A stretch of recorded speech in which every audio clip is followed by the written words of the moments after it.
嗨，大家好，我是躺平叔，今天是2026年5月7号。这一期咱们继續胡聊胡市，胡指胡威，还有胡一静老師。今天胡市走勢也是不錯的。今天截至收盤，上證指數漲了 0.48%， 深圳成指漲 1.18%， 創業板指數漲了 1.45%， 北證50漲了 3%， 科創板50指數漲了 1.32%。這個滬指實現了6連陽，連拉6根陽線。雖然它每次漲得不多，但是新高恐怕在望。昨天節目說了，這個滬指創新高恐怕是預料之中。這個成交量 3.17 萬億，量價配合還可以。在我看来，只要超過3萬億，說明這個交投還比較活躍。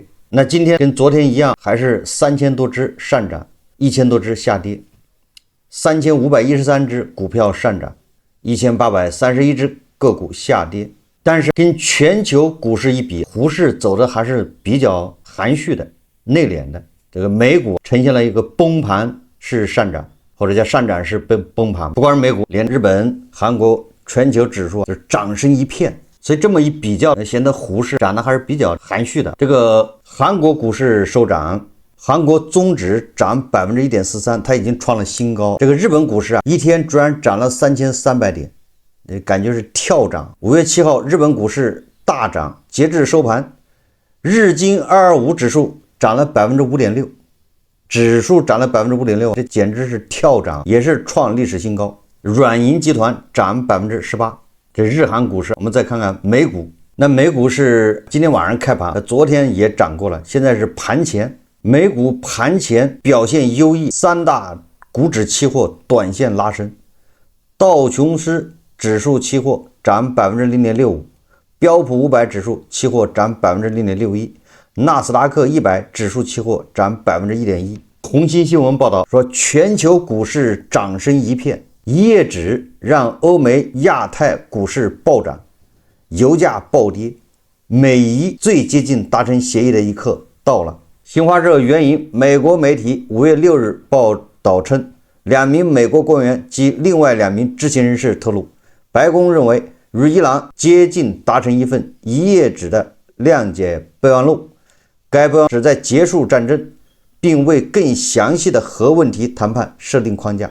知情人士表示，這是雙方自衝突爆發以來最接近協議的時刻。這一消息也讓全球股市漲聲一片，黃金價格出現較大漲幅，而美油期貨價格出現歷史性暴跌。歐洲股市5月6日開盤大漲，泛歐斯托克600指數上漲 1.2%， 英國富時100指數上漲 1.5%， 法國指數上漲 1.3%， 德國指數上漲 1.2%。美股盤前表現優異。與此同時，5月6日，亞洲市場全線暴漲，韓國股指暴漲超過 6%， 突破7000年創歷史新高。韓國股市已經成為全球第7大市場。總之全球市場漲聲一片。但是這裡不得不提醒一下，如果說是因為特朗普他的這個表達呀，他認為跟伊朗接近達成簽協議啊，如果是因為這個因素，大家還要注意，有因必有果。如果是因為這個原因導致了上漲，那很有可能同樣的因為這個原因要導致暴跌，那很有可能這個協議達不成，特朗普繼續開始轟炸，那這個可能還是存在的。所以廣大的金融消費者還是要小心，因為特朗普這個叫特不靠譜。但是全球市場是一碼事，滬市那有滬市自己的特色，滬市和全球市場並不相同，所以大家要把它分開討論。全球股市上漲不意味着滬市必然上漲，滬市有滬市自己的這種問題和特色。說來說去，沙灘上建高樓，指數漲了，散戶想賺錢，對吧？那難如登天。散戶無非就是漲了指數，輸了錢包，來來回回交過路費。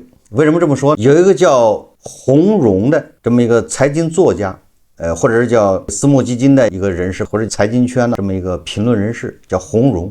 但是我不太熟悉，很少看。我今天看到他一個視頻，他就說在滬市賺錢非常難，無論這個滬市是牛市還是熊市，散戶很難賺到錢。理由是什麼？他說理由因為滬市跟其他市場不一樣在什麼地方？他說滬市存在着圍獵資金。什麼叫圍獵資金？就是說他們的盈利目標就是散戶，就是胡適有一批資金，這資金量還不小，他們就是零和博弈，他賺錢是建立在散戶賠錢的基礎上，就是圍獵散戶。他說这個就很可怕，市場上如果大家都是賺上市公司成長的錢，比如你買了英偉達，那英偉達現在又過了5萬億美元了，又創了新高，那大家都賺錢，何樂而不為呢？這就是好事，這就是個健康的市場，大家都賺股市上漲的錢，大家憑本事，那你賺到就賺到了，賠了就賠了。他說但是 A 股市場上這麼多年下來，存在着一股巨大的力量，它不是以交易上市公司的成長為目的，它交易的目標是散戶，你要入市是吧？你就是他的目標，也就是說他是割韭菜的，他就是来圍獵你的，你就是他的对手盤。他怎麼解釋這個事？他說相當於這股資金做高拋低吸，迫使你追漲殺跌，甚至這股資金賺另外一個板塊大漲的行情的時候，比如說就是算力板塊，這個圍獵資金，因為人家資金量大，人家講故事能力強，煽動能力強，他這股資金扎到什麼算力板塊，等到算力板塊拉起來之後，很多散戶就会進去，追進去之後，人家也不是說砸盘，人不砸，人家把錢又抽出來去另外一個板塊，比如說固態電池，也去炒那個去了。那這些資金它怎麼割韭菜？板塊的大漲行情的時候，他過去的那個板塊曾經買到的股票，他希望你去给他鎖倉，就是散戶去看好这股票，因為他曾經那個板塊啊買的股票漲得很快，漲了很多，比如一下漲了50%，很多人不敢買，散戶不敢跟，你漲太高了。好，那他就調整20%，散戶一看黃金坑來了，這時候散戶就敢買了。你看看大算力板塊的，這以後人工智能就是靠芯片靠算力，好，散戶就買進去，因為它回調了20%，或者回調了一定地位，20%你不敢買，那30%你敢買吧？30%不敢，那回調50%你敢買？好，散戶就買了。這個時候散戶買進去，它也不會跌多少，專家說，但它不漲了。散戶一買就發現它不漲了，但是它也不怎麼跌，跌就是陰跌。這個時候散戶就變成一個鎖倉的，你以為你是價值投資，你咣當一買它就不漲了，前面漲得挺好，你一買它就不漲了，你是抄底進去的，人家回調你買。這個時候这些圍獵資金，人家主力又去固態電池板塊去了，玩去了。等到你在算力板塊熬了1個月，你還能扛得住是吧？1個月你知道嗎？指數在漲，其他板塊呼呼的在漲。好，你1個月你扛得住是吧？2個月你能不能扛得住？這指數還在漲，創新高，但你這個板塊它就是不動。這散戶就這麼情況，看着邊上其他的板塊就是輪番在漲，那麼這個情況堅持2個月，散戶就很難扛得住了。如果3個月，那散戶基本上就受不了了，很少有人能扛得住3個月的，因為你這3個月你看到別的板塊都在漲啊，3個月的時間發現自己的手上股票不太漲的，或者漲得特別慢，甚至還跌的，散戶受不了，散戶的忍耐是不夠的，那這個時候怎麼辦？其他的股票又漲得很高了，到那個時候你又把你手上這個股票啊，你幫人鎖倉了，你不又把它們賣掉，去追固態電池，那固態電池從高位又下來30%了，你一看差不多了，我這回去抄固態電池，這3個月你1毛錢沒掙到，或者你只掙了一點點，你就去幫他去接這個固態電池，也就是新的特別牛的板塊。相當於你剛從這個算力板塊把人鎖倉完出來之後，3個月你扛不住了，你又去一個新的板塊幫人家鎖倉去了，那個板塊就開始人家主力資金又出來了，又去炒另外一個板塊，就這麼一個狀態。那這個散戶啊就變成了一個追漲殺跌者，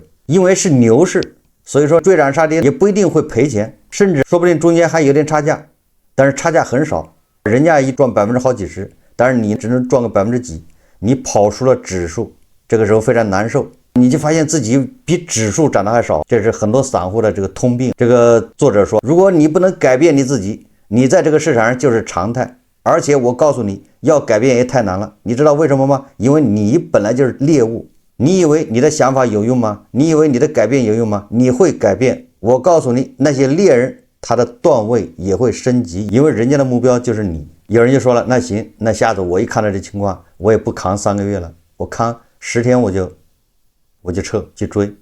有的人說那行，我扛半年，我接着扛，你變人家也會變，也就這個獵手圍獵資金它也會升級，所以散戶就會發現自己買什麼不漲，那個只板塊本來漲得挺好的，只要自己一進去逮住機會一進去，發現它就不漲了，實際上就符合這種心理。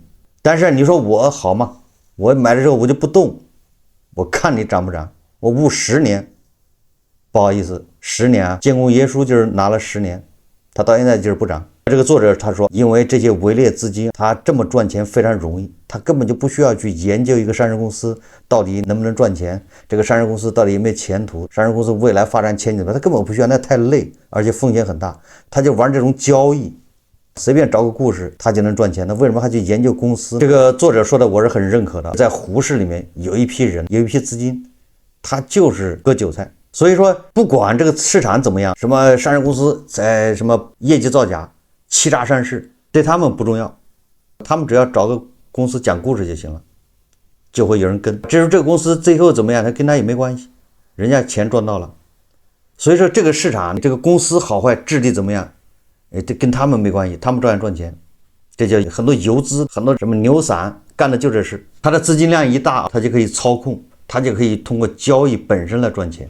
我們的散戶，你猜3瓜2枣的，你猜多少錢？那你參與，你就是被別人交易的對象，你就是被別人收割的對象。本來我們散戶可以靠這個公司質地、靠基本面賺錢。我認為這個公司啊，以後未來會有前景，它的業績不錯，我們現在買進去，長線持有，這個是一個散戶比較好的一個賺錢的辦法。這公司在成長，那我們跟着後面賺錢。我也不通過交易賺錢，因為我沒這個水平，對吧？我很難抓住這種波動。那我抓住公司質地就行，這公司我認可它。問題是胡適沒有這樣的公司，問題就在這兒。你今天你抓了一個公司，你抓了5年之後，他他媽 ST 了，他要退市，你說你找誰說理去？這就是散戶悲哀的地方，就是你在裡面交易，你交易不過這些偽劣資金。你想研究公司，那都是假的。你研究一下5粮液，白酒裡面排第2，而且是國企，那又能怎麼樣？是不是這個邏輯啊？這些散戶叫防不勝防。你看啊，先說這個牛散。我看大和财联坊報道，5月7日消息，證監會日前對徐淼開出行政處罰罰沒催告書。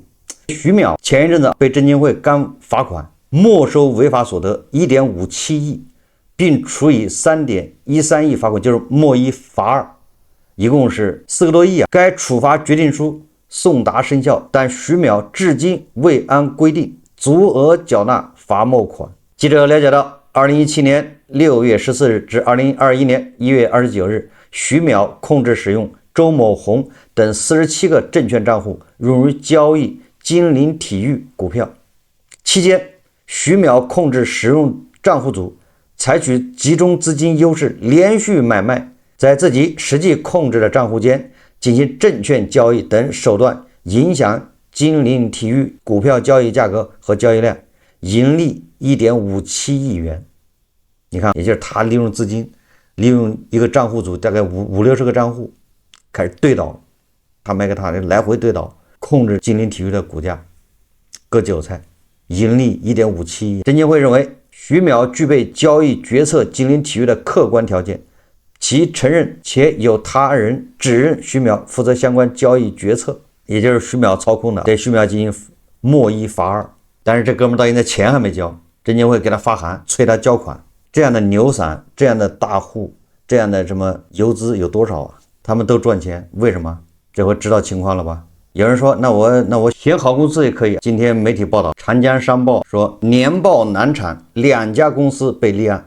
5月6日晚，卓然股份、ST 翠華公告，因年報難產被中國證監會立案調查。ST 翠華原定於2020年4月29日披露2025年年報和2026年第一季度報告。公司表示，因定期報告涉及的部分信息需要進一步核實、補充完善，公司未能完成2025年年報的編製工作，公司無法在法定期限內披露定期報告。卓然股份4月28日公告，公司2025年年度報告及其摘要被第3屆董事會審計委員會第18次會議否決。4月30日，公司進一步公告，無法在法定期限內完成2025年年報的披露工作。你说说，一個上市公司連年報都沒辦法定期披露，你這公司只有退市。你不披露年報，那不就等於你想怎麼說了嗎？你想，這是胡適的上市公司啊，連年報都披露不了，都沒法編制，就都編不下去了。根據證券法，如果一個公司上市公司啊，它不能披露這個定期報告是犯法的，它不是一般的違規，它是違法。5月6日，奧農生物發布公告，又是一家被中国證監會立案調查，也不知道犯了什麼事。我們再看看胡锡進老師，胡锡進老師很有意思，继續在为正义聯盟3弟在辯護啊，在找辙。大家還記得吧？前一陣子胡锡進老師突然建議伊朗契合，但是最近不知道是什麼原因，也有可能是胡適漲了的原因，胡锡進老師又開始硬起來了。他發了一個長文，昨天晚上說，在伊朗外長阿拉戈齊訪問大國的時候，中東局勢似乎出現了重大進展。也就是胡锡進老師，這是他的能力，能把某些變化、某些叫什麼進展、動向都能解釋成或者是暗示成跟某大國有關係，都是某大國在背後。你看現在中東局勢出現重大進展，那肯定是阿拉戈齊在某大國訪問的时候，在某大國在背後使了力，發了功，最後為銀先麻。那按這個說法，那人俄羅斯人也可以說是俄羅斯的，是迪保老人施工的施法。阿拉戈齊去了莫斯科也去过，早就去了。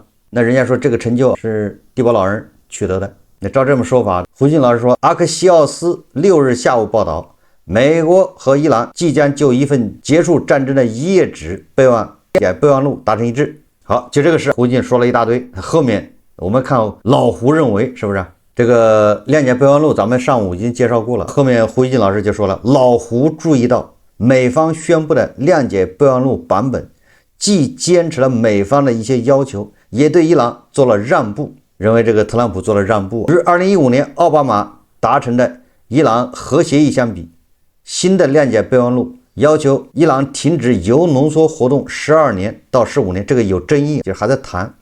而奧巴馬的核協議沒有要求停止鈾濃縮活動，只是要求15年內鈾濃縮的濃度不得超過 3.67%， 低濃縮鈾庫存從 1.2 萬公斤減至300公斤。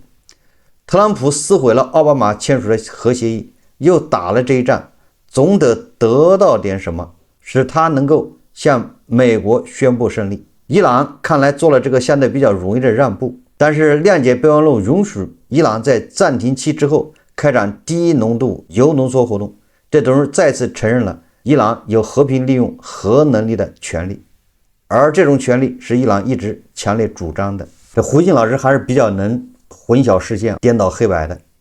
他把奧巴馬這10幾年前簽的那個協議啊，跟現在特朗普簽的協議兩混為一談，這個其心可誅啊！也就是說，胡锡進是故意的，他忘了特朗普發動戰爭之前，根據媒體報道，伊朗離核武器就差一步，460公斤的這個濃縮鈾是60%幾的豐度的，只要再給他1個月時間，他就能提煉到90%，可以造出10顆核彈。你現在還在扯2015年的奧巴馬的協議有什麼用呢？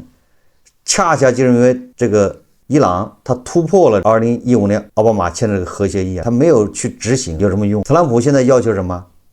特朗普要求是徹底的，對不對？你把你搞的400多公斤的濃縮鈾給我交出來，把你核設施給拆掉。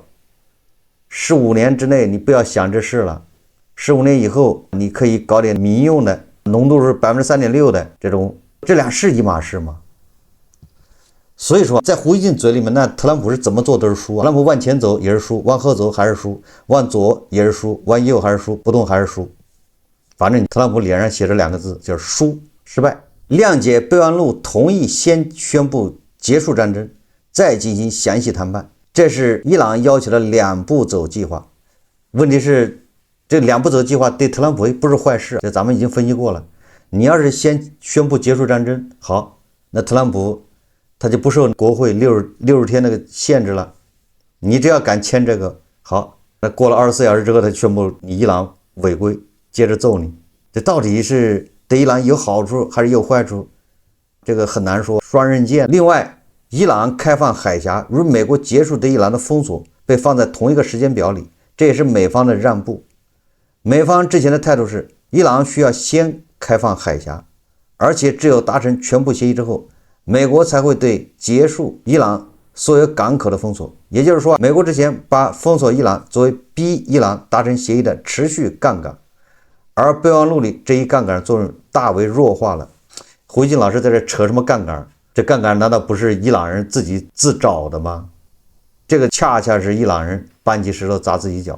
在1個月前是吧？萬斯到巴基斯坦談判的時候，要求就是伊朗開放海峽，結果你伊朗不開放，特朗普在搞一個封鎖伊朗港口，這叫搬起石頭砸自己的腳，這叫什麼？